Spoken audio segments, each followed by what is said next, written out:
ते मला असं वाटतं की काल परवाची त्या सगळ्यांची भूमिका, आजची भूमिका याच्यामध्ये तुम्हाला देखील जाणवत असेल प्रचंड असुरक्षितता त्यांच्यामध्ये निर्माण झालेली आहे.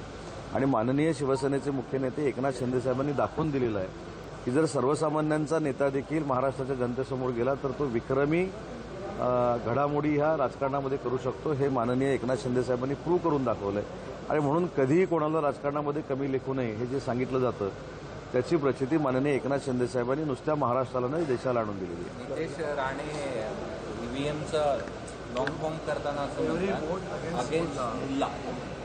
असं काल बोलले ते नितेश राणे काय बोलले मी आता पहिले बघतो ऐकतो. आणि ते देखील कोकणातले आमचे भाजपाचे नेते आहेत.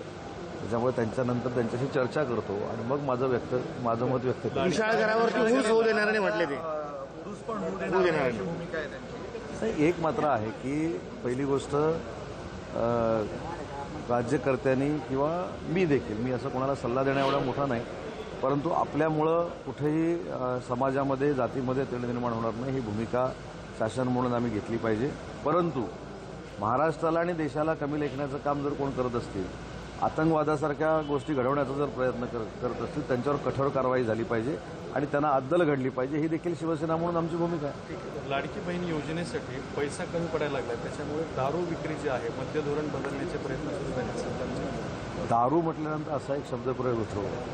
मी काल देखील सांगितलं की महसूल वाढवण्यासाठी जर काही प्रयोग करावे लागले तर त्याच्यामध्ये सगळ्यांना विश्वासात घेऊन ते केले जातील. याचा अर्थ दारूवरचा टॅक्स वाढवणं, दारू म्हणजे अतिशय असा तो शब्दप्रयोग आहे की दारूवरचा टॅक्स वाढवला किंवा दारूची दुकानं वाढवली असं काय अजून तरी कुठं झालेलं नाही.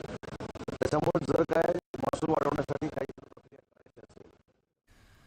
तर उदय सामंत यांची ही प्रतिक्रिया. ठाकरेंच्या मनात काय हे त्यांनाच माहिती, कारण महापालिका निवडणुका स्वबळावरती लढण्यासंदर्भात जे काही वक्तव्य आले समोर, संजय राऊतांच्या बोलण्यामध्ये नवं असं काहीच नाही असा टोला एकीकडे सामंत यांनी लगावलाय. मात्र उद्धव ठाकरेंच्या मनात काय हे त्यांनाच माहिती अशी प्रतिक्रिया यावर उदय सामंत यांनी दिली.